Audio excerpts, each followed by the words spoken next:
Good morning students. आज हम प्रश्नावली 1.2 के प्रश्न 3 जो कि काफी महत्वपूर्ण है,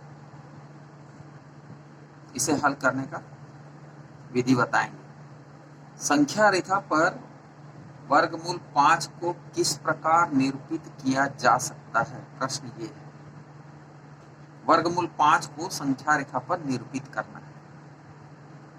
इसके लिए सबसे पहले ये ध्यान रखना है कि वर्गमूल 5 वर्गमूल के अंदर, करनी के अंदर जो भी संख्या दी रहती है, जैसे 5 यहाँ पर दिया हुआ है, तो हम उतने ही इकाई की एक रेखाखंड खींचते हैं।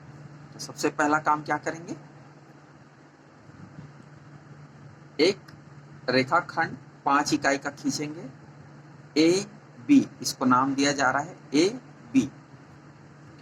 अब इस रेखाखंड को एक इकाई आगे सी तक बढ़ाते हैं, मतलब बी सी बराबर 1 सेंटीमीटर। तीसरा पॉइंट इसमें आता है आगे कि AC का मध्य बिंदु O प्राप्त करते हैं। AC का मध्य बिंदु O कैसे प्राप्त करेंगे? AC का मध्य बिंदु कैसे प्राप्त कर सकते हैं? इसके लिए हमें A और C के आधे से ज्यादा त्रिज्या लेकर एक चाप काटते हैं, A से और C से, रेखा के ऊपर और नीचे। इस तरह से हम प्रतिच्छेद प्राप्त कर लेते हैं। प्रतिच्छेद बिंदु संख्या रेखा के ऊपर और नीचे, ये दोनों बिंदु हमें मिल जाता है। किस तरह से मिलेगा? M और N की तरह। तो M और N बिंदु प्राप्त हो जाता है, उसे हम मिला देंगे तो संख्या रेखा को जिस बिंदु पर मिलती है उसे O नाम दे देंगे, और वही O AC का मध्य बिंदु है। अब हम OC त्रिज्या का एक अर्धवृत्त बना लेंगे।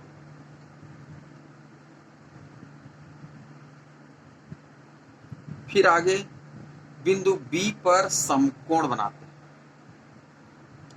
जो अर्धवृत्त को D बिंदु पर प्रतिच्छेद करती है।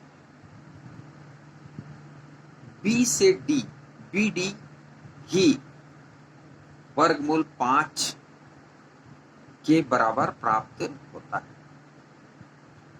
अब B से BD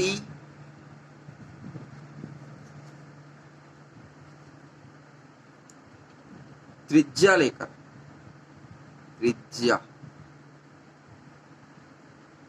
लेकर संख्या रेखा तक चाप खींचते हैं, जो बिंदु E पर मिलता है। B से BD त्रिज्या लेकर संख्या रेखा तक चाप खींचते हैं, जो E पर मिलता है। इस तरह BE बराबर वर्गमूल 5 संख्या रेखा पर प्राप्त हो जाता है, जैसे कि चित्र में दिखाया गया है।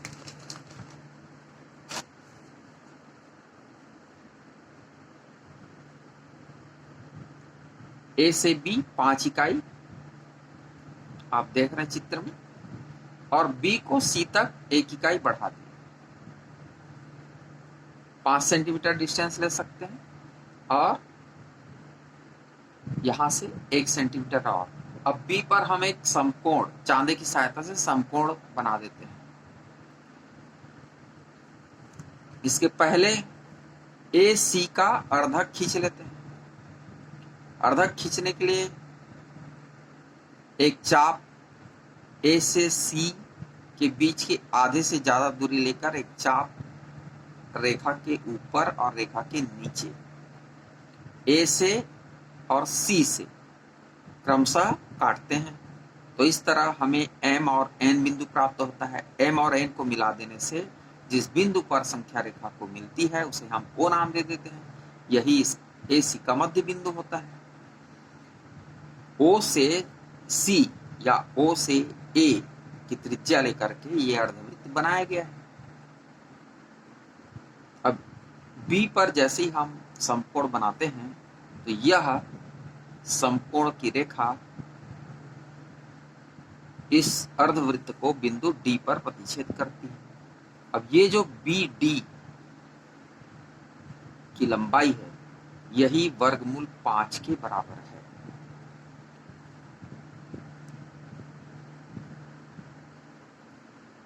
ये देखो, अब बी डी को संख्या रेखा में दर्शाना है तो बी से डी त्रिज्या लेकर के हम एक चाप काटते हैं जो कि संख्या रेखा को बिंदु ई पर प्रतिच्छेद करती है। तो बी से ई का जो डिस्टेंस है बी ई, इस तरह से बी ई बराबर बी ई वर्गमूल 5 को दर्शाता है। अब हम भाग 4 प्रश्नावली 1.3 संख्या रेखा के प्रश्न क्रमांक 1 को हल करेंगे। प्रश्न है, निम्नलिखित भिन्नों को दशमलव रूप में लिखिए और बताइए कि प्रत्येक का दशमलव प्रसार किस प्रकार का है। 36/100। यहाँ पर आप देख रहे हैं 36 को 100 से भाग देना है। 36 100 से छोटी संख्या है तो भाग जाएगा नहीं। इसके लिए हम एक शून्य बढ़ा देते हैं। इसके पहले हम दशमलव लगा देते हैं, जैसे कि आपको मालूम, दशमलव लगा करके एक शून्य बढ़ा दिया। अब हो गया 360। 100 का 360 में भाग जा सकता है क्योंकि 360 100 से बड़ी राशि। ये बहुत ही आसानी से आप समझ सकते हैं कि 100 से 360 को कैसे भाग दें। 300 को माइनस करेंगे तो आ गया 60। अब 100 का फिर 60 में भाग नहीं जाएगा क्योंकि छोटी है, 100 से छोटी है।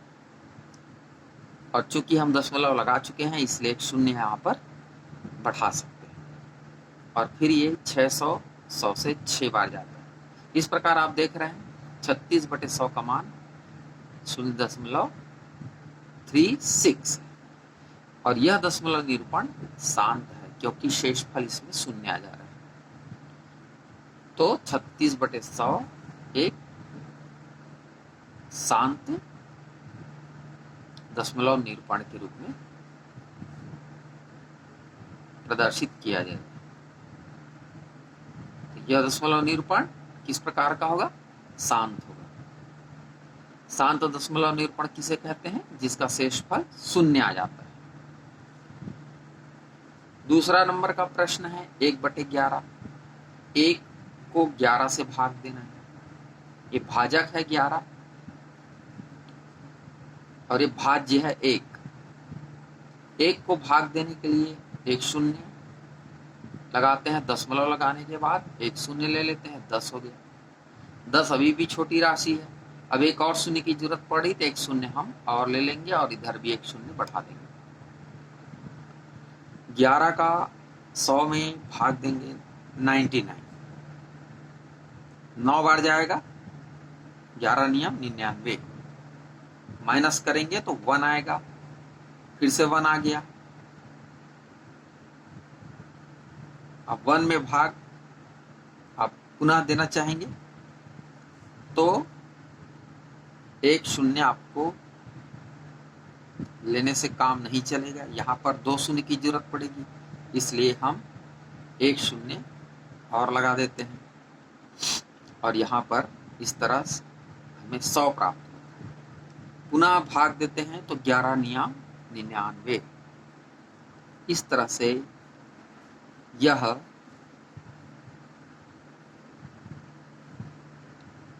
भाग दिया जा सकता है।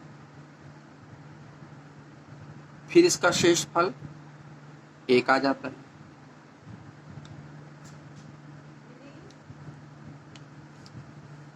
और इस प्रकार आप देख रहे हैं कि इसका मान 0.09 आगे आते जाता है। शेषफल हर बार 1 आ जा रहा है, तो बार बार रिपीट हो रहा है। इसे हम किस प्रकार से लिख सकते हैं?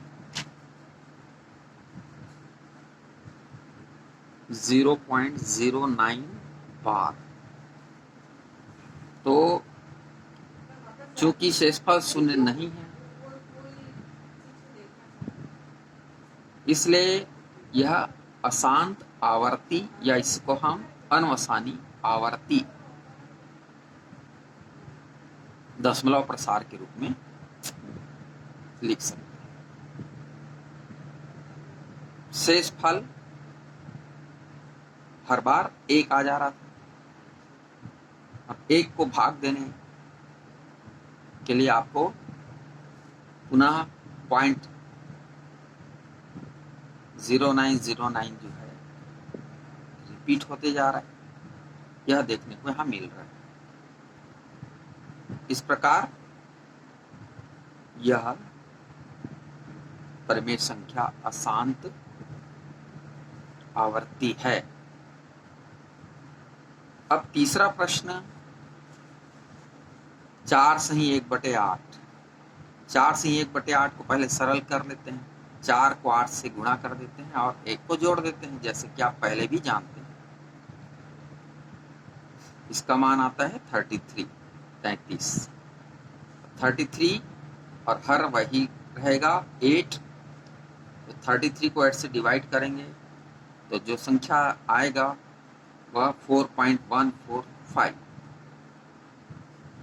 और यह एक शांत दशमलव प्रसार है।